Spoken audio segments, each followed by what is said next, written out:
Hi friends, this video shows how to remove one channel from OpenClaw setup. First, let me list all channels configured in this setup. We can run this command OpenClaw channels list.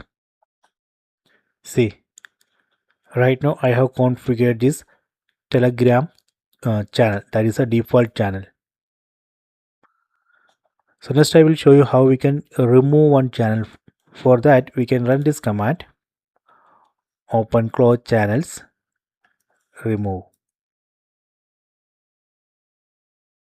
Here I need to select the channel that I want to delete. So let me select that channel Telegram, press enter. Then the account default, that also I need to select. Then disable Telegram account, select yes. See, it says disabled Telegram account. After that let me again run that command channels list. Now it shows Telegram channel here, but it shows disabled. Earlier it was enabled here.